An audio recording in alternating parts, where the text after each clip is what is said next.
There are stories in American history that feel less like events and more like echoes. Echoes of a moment frozen in time, of a life that moved too fast to be contained. For older viewers who remember the early days of Hollywood's golden glow, few names carry this echo as strongly as James Dean. His face, his posture, even the way he walked, spoke of a future he never had the chance to reach. Before the tragedy, before the headlines, Dean was not a legend. He was simply a young man, restless, ambitious, almost uncertain of the world he was about to change. Hollywood in the 1950s was a place of glamour, of perfectly polished images, and yet Dean brought something different. He brought something real.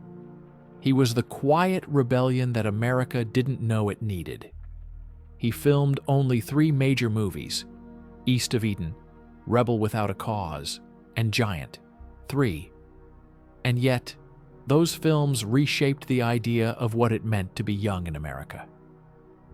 He wasn't playing a role, he was revealing a truth about loneliness, about hope, about wanting more than the world is ready to give. But while audiences saw brilliance, Dean felt a different rhythm inside. He lived fast, not because he wanted danger, but because the world moved too slowly for him. He loved speed, not recklessly, but passionately, the way some people love music or painting. Racing gave him peace, a sense of control that fame often took away. And then came that September afternoon.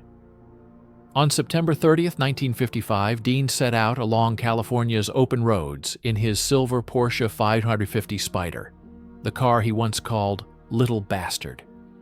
The sun was dropping toward the horizon. The air was warm, and for a brief moment everything seemed calm. No crowds, no cameras, just the road stretching ahead, like a promise. But promises are fragile. At an intersection near Cholame, another car turned unexpectedly across the highway. It happened too fast. The impact was sudden, sharp, final, and in a single moment, America lost a star it had only just begun to understand. The shock was overwhelming. How could someone who looked so alive be gone so quickly? How could a career with so much promise end before it truly began? For many older Americans, the news felt like losing a friend, someone who spoke the language of youthful hope at a time when that hope felt rare. Dean's death didn't just close a chapter, it froze one. His legacy became a moment permanently suspended between possibility and loss. But the story of James Dean is not only a tragedy, it is a reminder of how deeply one life can touch a nation, even in the shortest of times. He showed America that emotion could be honest, that youth could be complicated, that identity could be something raw and unscripted. Dean once said, "Dream as if you'll live forever. Live as if you'll die today." Perhaps he understood more about life than anyone realized. And yet, as powerful as his story is, it is only the beginning of a larger truth, that many of America's brightest stars left the world far earlier than they should have. Their stories, each shaped by unique circumstances, form a quiet tapestry of brilliance and fragility. And the next story leads us deeper into that tapestry, toward a woman whose beauty, charisma, and mystery shaped an entire era. There are faces in American memory that never fade. Faces that older generations still remember from magazine covers, movie posters, or the soft glow of black and white television sets. And among all those faces, none seemed brighter or more heartbreaking than Marilyn Monroe. To younger people today, she is just an icon. But those who lived closer to her time remember something deeper. The way she could walk into a room and make the world feel lighter, if only for a moment.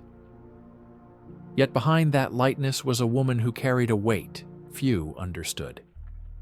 Before the fame, before the diamonds and the cameras, Marilyn was simply Norma Jean, a child who grew up without stability, drifting between foster homes, trying to understand why the world felt so far away.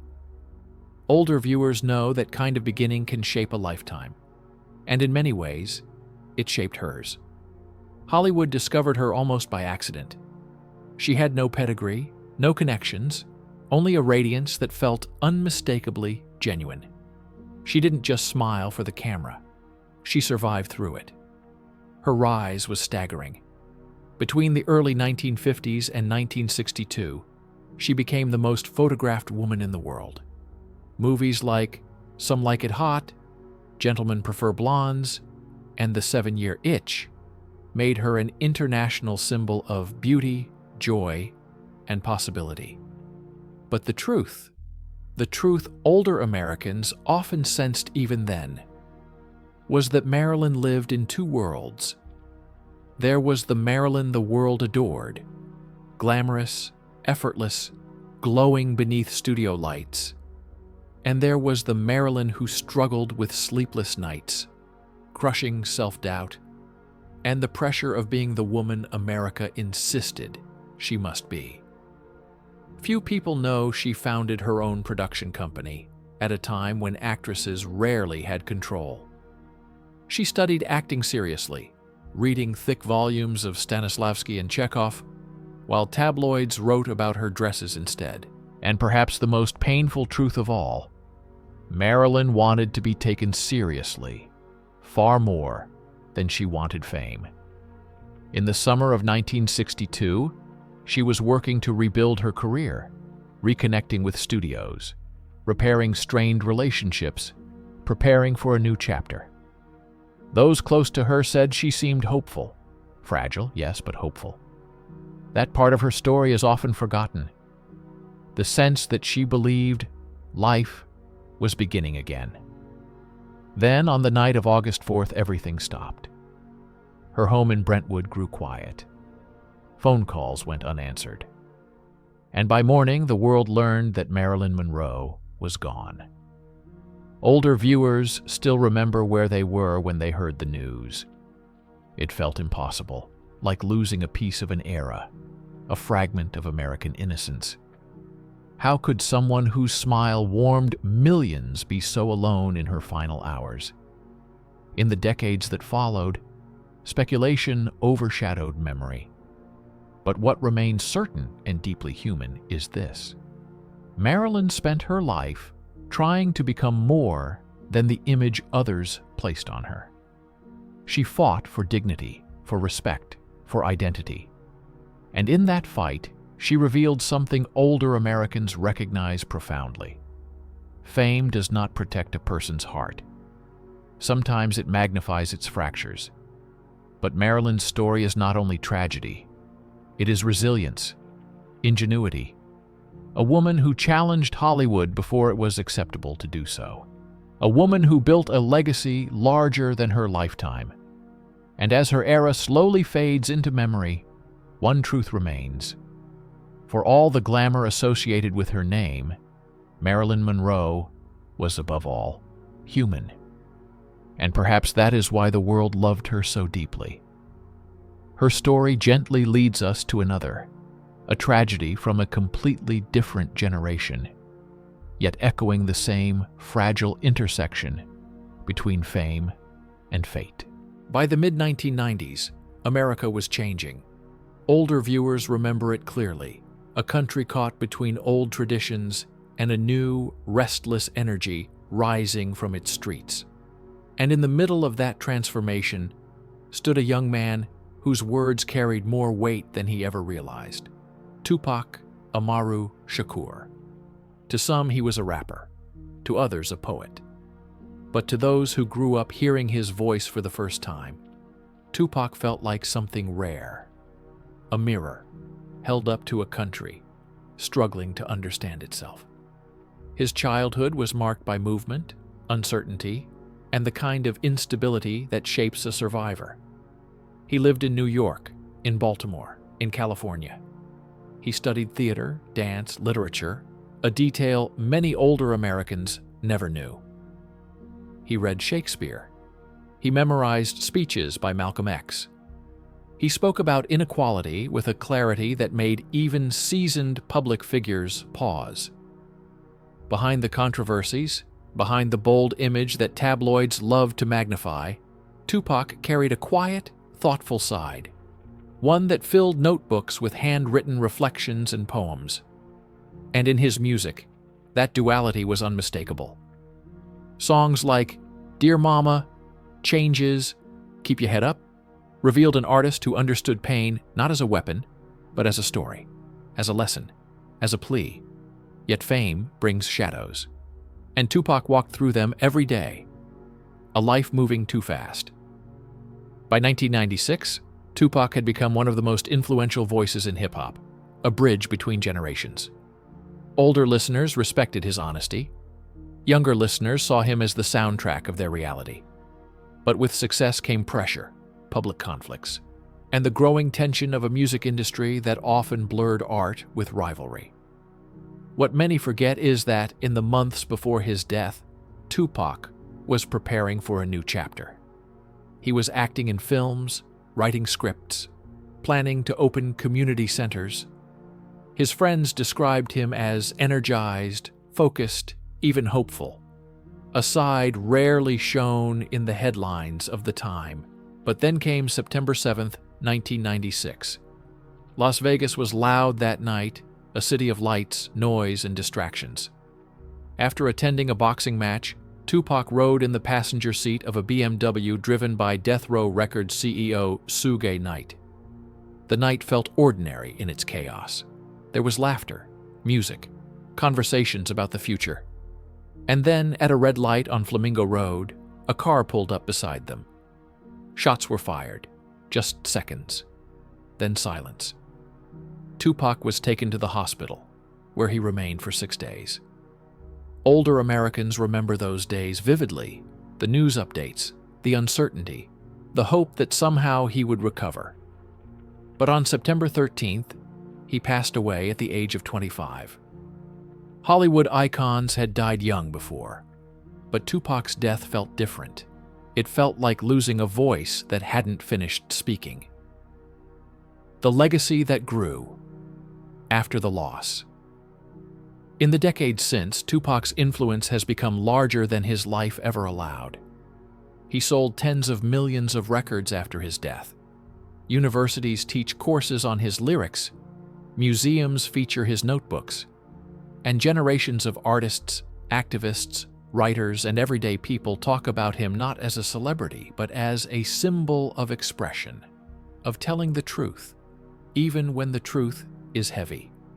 Older listeners often say that Tupac reminded them of the great voices of earlier eras, not because of what he sang, but because of how deeply he made people feel understood. His death remains officially unsolved, but his impact is unmistakable. And perhaps the most powerful part of his legacy is this: Tupac Shakur's voice became louder after it fell silent.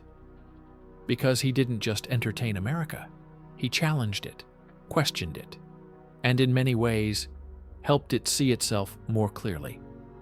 And as we step from his story into the next, we see again how fragile the lives of America's brightest stars can be. How easily brilliance and tragedy walk the same path. There are moments in American culture when a single voice captures an entire generation, not by choice, but by resonance. For older viewers, the 1990s may feel recent, yet far enough away to carry the weight of memory. And no memory from that era is more haunting, more misunderstood, or more emotionally charged than the life and death of Kurt Cobain. Before millions knew his name, Cobain was simply a quiet boy from Aberdeen, Washington, a small logging town where dreams often stayed trapped inside the trees. His childhood was fractured, moving between relatives, carrying the emotional imprint of a family that broke apart too soon. Older Americans who've watched young people grow up in difficult times will recognize the familiar pattern. The child who learns early to hide hurt behind creativity. Music became his hiding place, not a stage, a shelter. Cobain didn't chase fame. He chased meaning. And that is exactly why fame found him. In 1991, when Nirvana released Nevermind, the world shifted. Not just musically, culturally. Older listeners perhaps remember turning on the radio and hearing something raw, unpolished, yet strangely honest. It wasn't designed to please, it was designed to reveal. Cobain sang, not like a star, but like someone confessing. His voice carried exhaustion, longing, and a kind of truth people weren't used to hearing from rock idols. The youth saw themselves in him, and older generations, even if the sound felt chaotic, recognized the sincerity behind it, something rare in any era. But that sincerity came with a cost. The weight of a generation on one pair of shoulders. By the mid-1990s, Cobain became the reluctant face of what media called Generation X. Magazines labeled him a spokesperson. Journalists demanded answers about culture, politics, identity. But Kurt never asked for that crown. He didn't want to lead anyone. He wanted to create. Older Americans who've watched gifted young people struggle with sudden responsibility understand this burden well. Talent may bring recognition, but not always peace. Cobain lived in a world where thousands adored him, yet he often felt unseen. His battles with chronic pain, emotional turbulence, and the growing pressure of fame isolated him even as applause grew louder. There was a quiet tragedy in the contrast. The louder the world became, the more he retreated into himself. April 1994, when silence spoke louder than sound. On April 5, 1994, Cobain's life came to a heartbreaking end. He was 27. The nation reacted with disbelief. Fans cried openly in the streets. Radio stations paused regular broadcasts to play Nirvana songs in quiet tribute. For older viewers, it felt like witnessing a familiar pattern, a brilliant talent leaving the world before fully understanding what he meant to it. But what many forget is that Cobain wasn't defined by despair. In his journals, drawings, and interviews, there is warmth, humor, and sensitivity. He loved deeply, questioned endlessly, felt intensely. And despite the tragedy, his impact did not vanish. In many ways, it expanded. A legacy that still speaks, not just to youth. Today, Cobain's music is studied in universities. His writing is analyzed as poetry. Museums preserve his instruments as cultural artifacts. Older Americans often say his songs sound different now, not as rebellious noise, but as reflections of an America searching for understanding in a rapidly changing time. Cobain didn't simply represent a generation. He revealed one. And in doing so, he became a reminder that some of the brightest voices are also the most fragile. His death left questions, but his life left meaning. And as we move from his story to the next, we continue tracing the delicate path of American stars whose brilliance was inseparable from their vulnerability. Some stars leave slowly, fading over years. Others vanish so suddenly that the world spends decades trying to understand what it lost. For older viewers, the story of Heath Ledger feels like one of those moments, a moment when a young actor's future seemed limitless, only for it to be cut short, just as the world finally recognized his depth. Heath wasn't born into Hollywood. He grew up in Perth, Australia, far from the red carpets and studio lights. As a teenager, he wasn't chasing fame. He was searching for purpose. He found it in acting not because he wanted attention, but because he wanted expression. Teachers said he moved differently from other students, thoughtful, observant, always watching the world with a kind of quiet curiosity. When he arrived in the United States, he didn't expect much. Hollywood at the time wasn't known for rewarding subtlety. Yet something about Ledger broke through. Older audiences may remember his early roles. the charming rebel in 10 Things I Hate About You, the young soldier in The Patriot. He was talented, yes, but still emerging. Then came the shift. A transformation few saw coming. In 2005, Ledger accepted a role many actors avoided, Ennis Del Mar, in Brokeback Mountain. It was a quiet performance, restrained, intimate. Older viewers who saw the film often described something rare. A young man who understood emotion with the maturity of someone twice his age. The Academy nominated him. Hollywood began whispering that this was just the beginning. But Ledger was not driven by fame. He sought roles that challenged him, roles that tested the edges of his craft. And that pursuit led him to the one character that would forever define his legacy, even though it was never meant to define his life.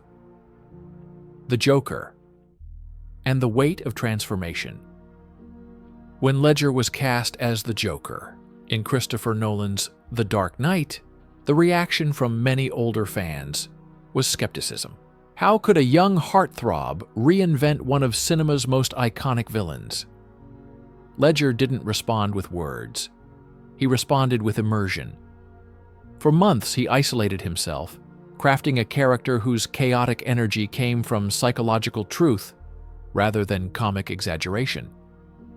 He wrote diary entries in the Joker's voice.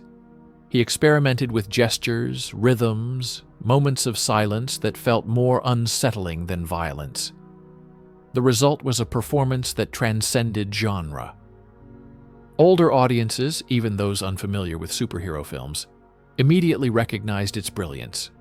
It was frightening, yes, but also deeply human, revealing the vulnerable instability behind the mask.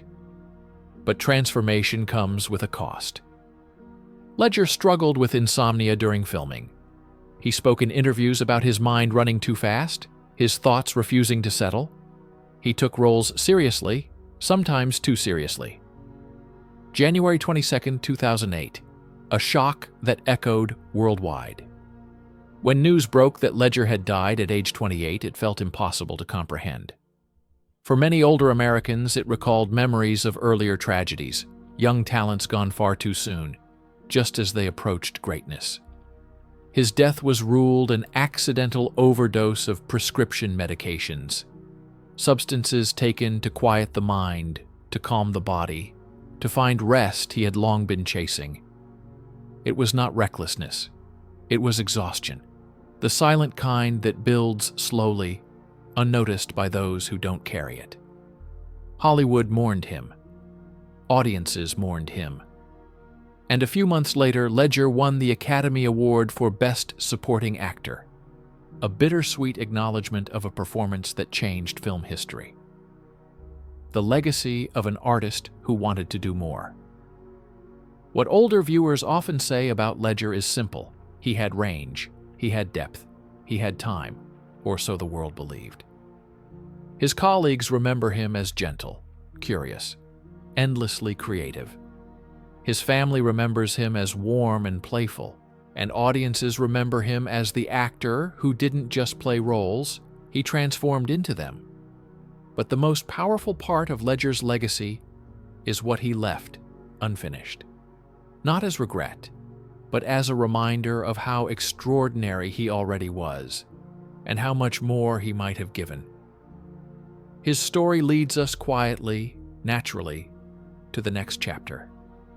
Another young star, whose light went out in a moment that stunned Hollywood and left a permanent question mark in the hearts of millions. Some stories in American culture feel unfinished, not because they lacked meaning, but because the person at the center of them left too soon for the world to understand what they could have become. For older viewers, few names evoke that feeling as strongly as River Phoenix. Before Hollywood discovered him, River lived a life far from the world of red carpets. His family traveled constantly, often living with very little. Music, not fame, was his first love. He sang in the streets to support his siblings. He learned compassion early, not as an idea, but as a necessity. Older Americans often say, some children become adults before their time. River was one of them. By his early teens, he had something rare, not just talent, but sincerity. Casting directors saw it immediately. He didn't act in his roles, he inhabited them. When he appeared in films like Stand By Me and Running on Empty, audiences felt something they struggled to describe. He wasn't performing, he was revealing. He carried the same quiet intensity as James Dean, the same searching sensitivity as young folk musicians of the 1970s. And the industry took notice. By 18, he was nominated for an Academy Award. Directors whispered that he might become the defining actor of his generation. But River himself remained simple, grounded. He played guitar after rehearsals. He wrote music alone in his room. He avoided Hollywood parties, preferring conversations about the environment, animal rights, or philosophy. Yet even the gentlest souls can carry hidden storms.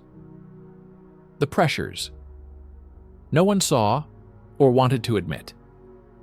As River transitioned from teen roles into adulthood, he felt a growing pressure. Studios expected him to transform into a box office star. Critics expected masterpieces. Agents expected consistency. But River wanted something different: authenticity. Older viewers who've watched their own children or grandchildren navigate expectations understand this tension well. The gap between who the world wants you to be and who you feel you truly are. River took challenging emotional roles that demanded vulnerability. Films like My Own Private Idaho. He poured himself into characters who lived on society's edges, exposing emotional truths that many actors twice his age couldn't reach. But artistic sensitivity often comes with emotional exhaustion. And in the entertainment world of the early 1990s, those who felt deeply often struggled silently. October 31st, 1993, a night that froze in time. On a cool Halloween night in West Hollywood, River Phoenix walked into the Viper Room, a small nightclub partly owned by Johnny Depp. It wasn't meant to be a wild evening. Friends said he planned to listen to music, maybe perform a little. But just past midnight, everything changed. River collapsed outside the club. Attempts to save him were frantic, desperate. He died in the early morning hours of October 31st at just 23 years old. The shock was immediate and overwhelming. Older fans compared the feeling to hearing about James Dean, that same disbelief, that same ache of a young life cut brutally short. In the days that followed, newspapers focused on speculation.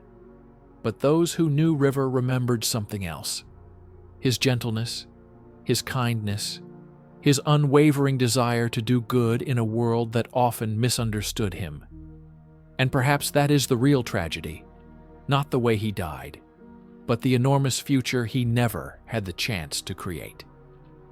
The legacy of a star who stayed pure in a world that rarely is. River Phoenix didn't live long enough to see the influence he left behind. Countless actors say he inspired them. Musicians cite him as a symbol of authenticity. Directors still analyze his performances for their emotional depth. Older viewers often describe him with one word: real. Not manufactured, not packaged, not sculpted by Hollywood machinery, just real. And sometimes reality, in all its delicacy, is the hardest thing to protect. River's story, like others before his, reminds us that tragedy does not erase brilliance. It magnifies it, leaving behind a question: what might he have become? And as we move to our next story, we step into another life, marked by a sudden, devastating ending, one that shocked Hollywood in a way few were prepared for. Some stars arrive quietly, without the spotlight chasing them, without the glamour waiting at their feet. They earn their place through warmth, kindness, and a sincerity that feels almost old-fashioned. For older viewers, Brittany Murphy remains one of those faces, a reminder of a time when Hollywood occasionally produced someone who seemed untouched by the hardness of fame. Before she transformed into the lively, unforgettable presence audiences came to love, Brittany was simply a girl from Atlanta, with a dream that felt too big for her world. Her mother, Sharon Murphy, recognized that spark early and supported her completely. Together, they moved from city to city, holding on to the hope that one day the dream would take root. And it did. By the late 1990s, Brittany had become one of the most versatile actresses of her generation. Older audiences might remember her as the bright young face in Clueless, where she played Ty, awkward, sweet, irresistibly real. But it was her later roles, in films like Girl Interrupted and 8 Mile, that revealed the depth hiding behind her playful smile. On screen, she had a rare quality. She made people care. She didn't dominate scenes with power. She filled them with feeling. Viewers trusted her. They believed her. She didn't pretend to be perfect, and that honesty made her unforgettable. But often, the softest hearts hide the heaviest burdens. A quiet struggle beneath the glow. As Brittany's career blossomed, so did Hollywood's expectations. She was asked to transform, to reshape herself, to adapt to roles that didn't always match her natural spirit. Directors admired her talent, but the industry around her could be harsh, especially toward young women trying to find stability in a world fueled by image. Older viewers understand this pressure well. The demand to be everything to everyone, even when the soul simply wants space to breathe. Despite the rising pressures, Brittany kept her tenderness. Friends described her as gentle, compassionate, almost shy. She brought cookies to film sets. She wrote thank you notes by hand.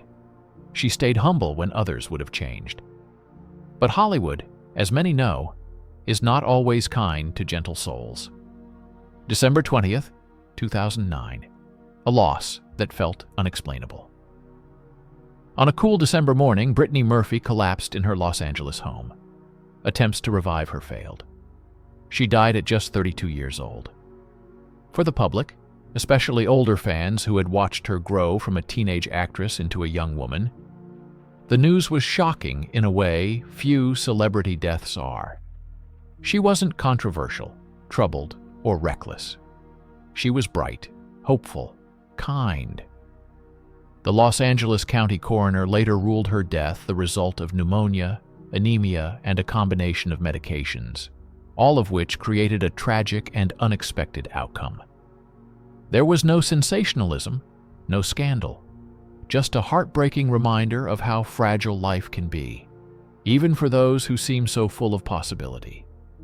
Her passing left questions, but her life left warmth, a legacy of kindness in a world that needed it. What makes Brittany Murphy's story resonate so deeply with older viewers is not simply the tragedy. It's the tenderness she carried throughout her life.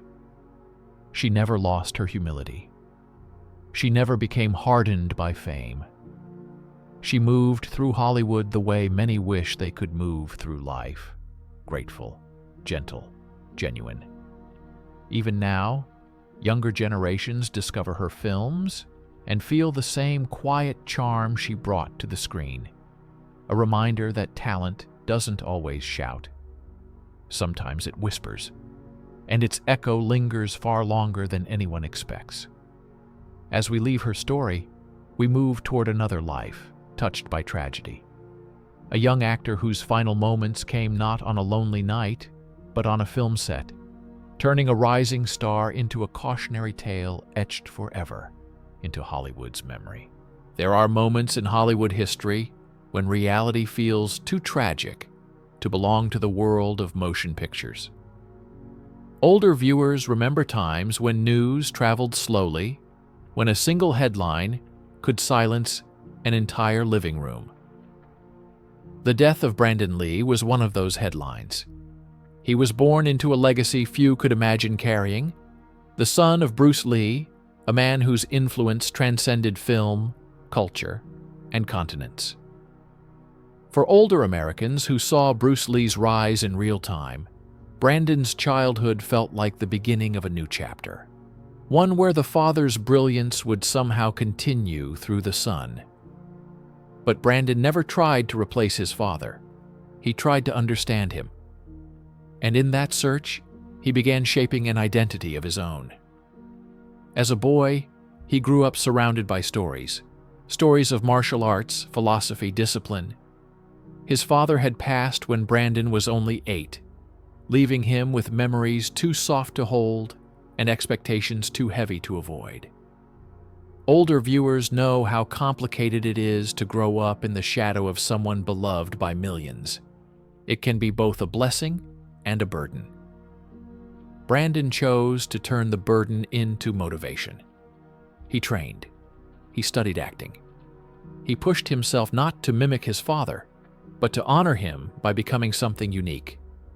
And slowly, steadily, Hollywood began to see him not as Bruce Lee's son, but as Brandon Lee, an actor with charisma, humor, vulnerability, and talent.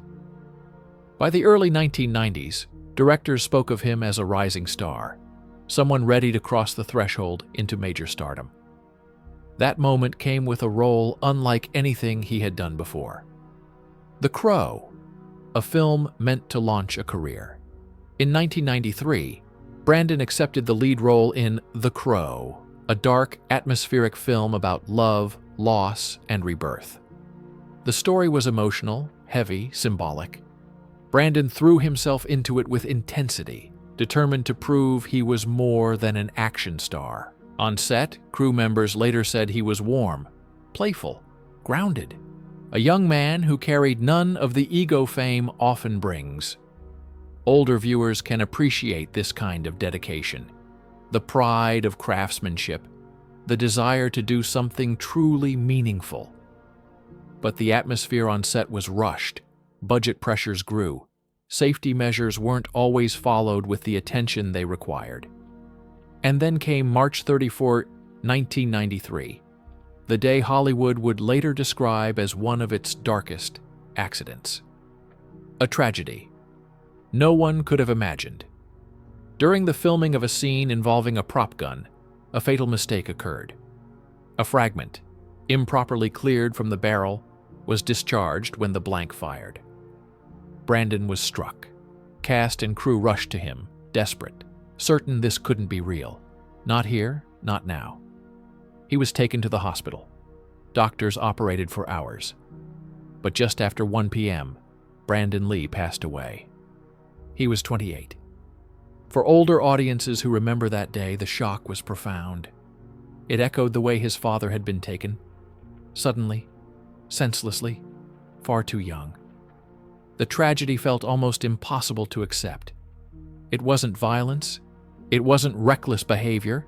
It wasn't illness. It was an accident, a simple, preventable accident. Hollywood mourned not just a rising star, but a life interrupted before it could unfold. A legacy. Frozen in potential, The Crow was completed and released the following year, dedicated to Brandon and his fiancée. Audiences saw not just a performance, but a final gift. Older viewers often say the film feels different once you know what happened. Every scene becomes fragile, every smile precious, every moment irreplaceable. Brandon Lee didn't have decades to build a legacy. He had a handful of films, a reputation for kindness, and the memory of a man who carried his father's spirit with humility and grace. His death changed Hollywood's approach to safety forever. But more importantly, his life reminded the world that talent does not always need time to be unforgettable. And as we leave his story, we move toward another tragedy that unfolded not in a studio, but in the open sky. A life cut short in the most sudden way imaginable. Some voices arrive quietly, almost shyly, and yet carry the power to move an entire generation. For older viewers who watched the evolution of American music from soul to R&B to hip-hop, Aaliyah felt like a breath of new air. Soft, elegant, effortless. She wasn't loud.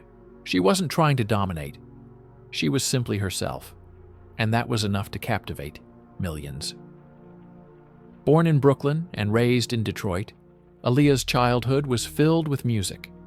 She sang in church, performed at school talent shows, and practiced with a determination that felt unusual for someone so young.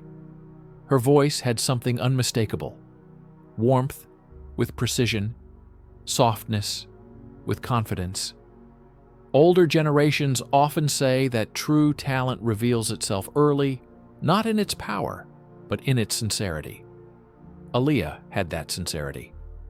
By 15, she released her first album, and America began to notice.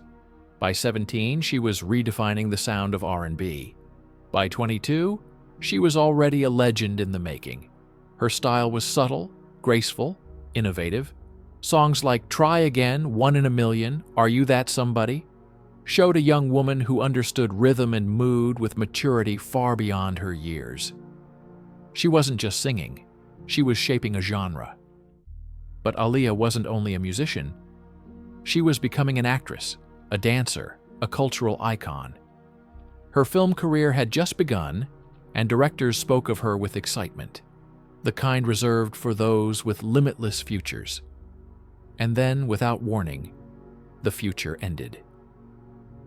August 25th, 2001, a flight too short.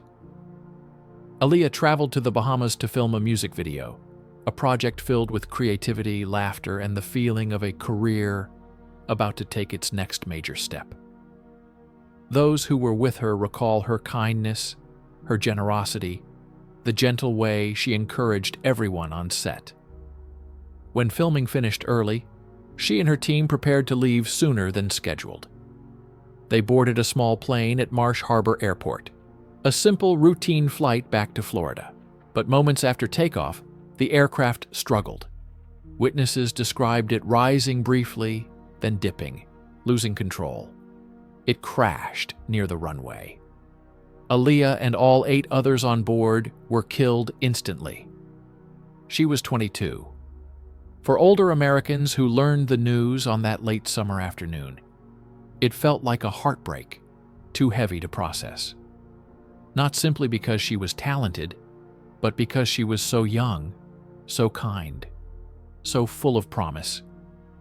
Investigations later revealed that the aircraft had been overloaded and that the pilot was not authorized for the flight conditions.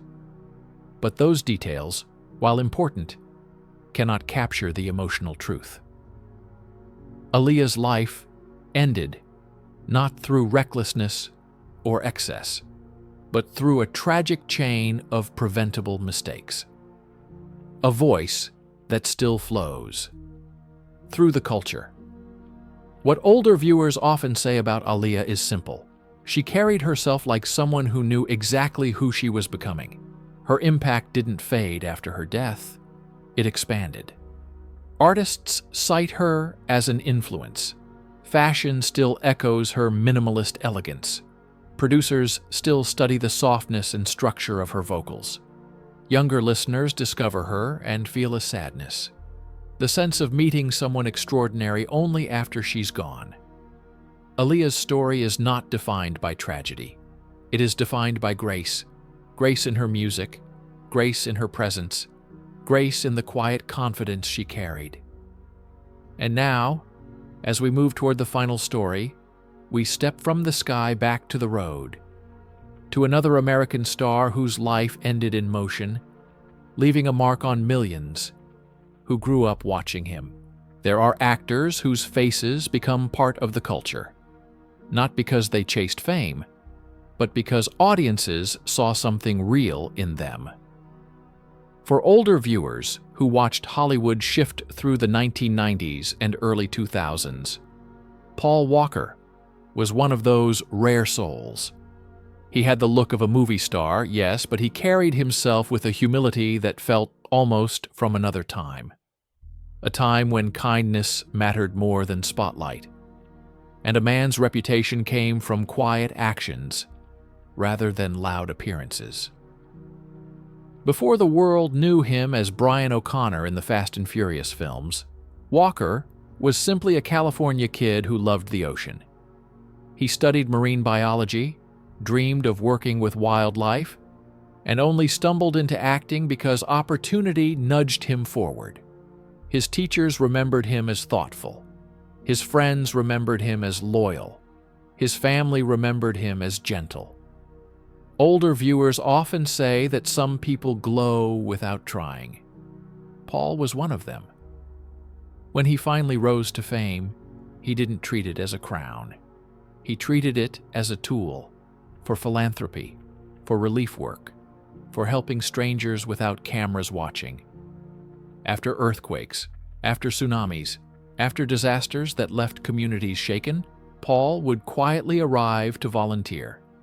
Not for attention, not for praise, simply because he believed that helping people was part of being human. And yet, despite the action-packed roles that defined his career, Paul lived a life far slower and softer than the characters he played. That was the irony the world would only understand after he was gone. November 30th, 2013, a drive that should have been ordinary. On the last day of November, Paul Walker attended a charity event hosted by his own organization, Reach Out Worldwide, a group he founded to send rapid relief teams to disaster areas. It was a peaceful afternoon, filled with families, laughter, friends. Paul was relaxed, smiling, enjoying the simple warmth of giving back. When the event quieted down, he accepted a short ride with his friend Roger Rodas in a Porsche Carrera GT, a car Paul admired for its engineering, not its speed. It was intended to be a brief drive, just a moment shared between two friends. But some moments change everything. At 3:26 p.m., the car lost control and crashed. Emergency responders arrived within minutes, but the impact and resulting fire left no chance for survival. Paul Walker was gone at 40 years old. For older Americans, the news carried a familiar sting, the same ache felt when icons of earlier decades left too soon. But Walker's death felt different. It wasn't tied to fame, excess, or the darker side of Hollywood. It was a tragic accident, sudden, devastating, and painfully ordinary. He wasn't living fast. He wasn't seeking danger. He was simply spending time with a friend after helping others. And somehow, that made the loss even harder to accept. A legacy built not on fame, but on heart after his passing. Stories emerged, not of celebrity indulgence, but of quiet generosity. How he once bought an engagement ring for a couple who couldn't afford one. How he volunteered anonymously after the Haiti earthquake. How he paid strangers medical bills without telling anyone. How he preferred fishing trips and ocean research to Hollywood parties. For older viewers, these stories matter. They remind us that goodness may not always be loud, but it lasts longer than applause. The Fast and Furious franchise continued in his honor, turning scenes into tributes and footage into memory. When the final moments of Furious 7 played on screen, with Paul's image driving into a sunlit horizon, audiences felt something they rarely feel in blockbuster films. Not spectacle, but love, respect, farewell.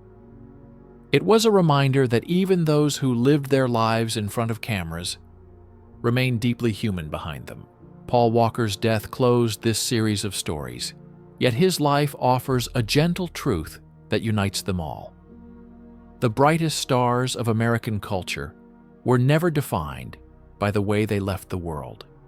They were defined by what they gave to it.